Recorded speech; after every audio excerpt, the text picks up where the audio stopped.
ota-onamni umraga jo'nataman deb rosa bir o'ylab turibsiz. Yaxshi niyatingiz bor, shuni amalga oshirmoqchisiz. Lekin sizda umraga yuborish uchun qator firmalar turibdi.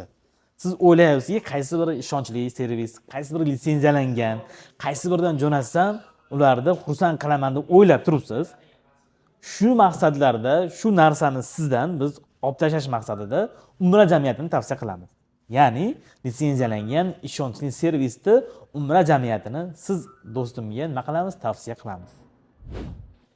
Assalomu alaykum do'stlar. Hozir biz umra jamiyatidamiz.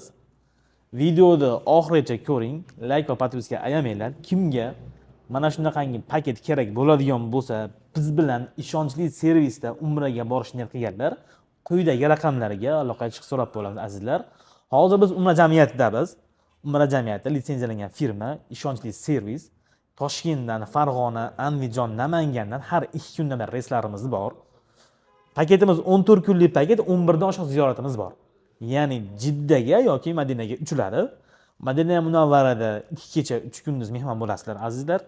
U yerda 2 mahal issiq taom beriladi. Malakali 50 boshi doim sizlar bilan birga yuradi.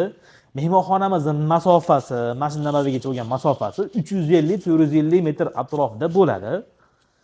Madina ziyoratlari bo'ladi. Uhud tog'i, Qubo masjidi, Qiblatay masjidlariga boriladi azizlar.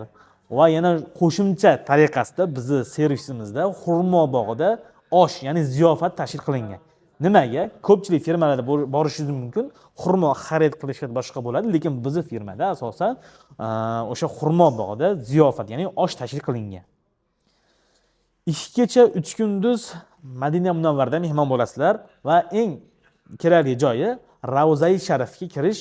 Xudo xolasa mana shu kungacha bo'lgan ziyoratchilarimiz hammalari Ravza-i Sharifga kirib chiqishdi. Bundan buyog'iga ham kirishadi. Hech kim kirmay qolmadi bas. Keyin 50 boshi birgalikda sizlarga umra amallarini, umra qonun qoidalarini o'rgatgandan keyin 2 kecha 3 kunduz Madina turganlaridan keyin Makka Mukarramaga shinam chiroyli avtobusda yo'l olasizlar. Makka Mukarramada ham pokiza, chiroyli mehmonxonalar kutib oladi. Kirishingizda, mehmonxonaga kirishingizda jaynamoz hamda zamzam suv bilan sizni kutib olishadi. Xudo xolasa Makka Mukarramada ham 3 mahal o'zbek milliy taomlari bo'ladi. 50 boshi birgalikda umra amallarini ado qildirib olgandan keyin nima qiladi? Makka ziyoratlari bo'ladi. Makka ziyoratlarida ham o'sha Arofat tog'i, Nur tog'i, Hiro g'orlariga borasizlar. Mana shunday ziyoratlardan keyin nima deydi, sizlarga qo'shimcha tariqasida Qizil dengiz sayohati ham qilib beriladi. Qizil dengiz sayohatiga borib, dengizdan ozgina bahra olib kelasizlar va yana qo'shimcha tariqasida sizlarga o'sha Rojihin masjidi bor, ko'pchilik biladi. Rojihin masjidida nima qilinadi? O'sha Rojihin masjidining ozgina tarixlaridan tushuntirib, 50 boshimiz sizlarga ozgina bir ziyofat uyushtirib beriladi. Va inshaalloh bizni paketimizdan ko'nglingiz to'lib, Xudo xolasa O'zbekistonga qaytayotganingizda aeroportda 50 boshimiz sizlarga 5 litrli zamzam suvlarini hadya qilib berishadi. Firma tomonidan beriladi. Xo'p, azizlar, sizlarga to'liqroq ma'lumot berdik deb o'ylaymiz. Agar yanada to'liq ma'lumot olmoqchi bo'lganlar, quyidagi raqamlarga aloqaga chiqishingizni so'rab qolamiz do'stlar.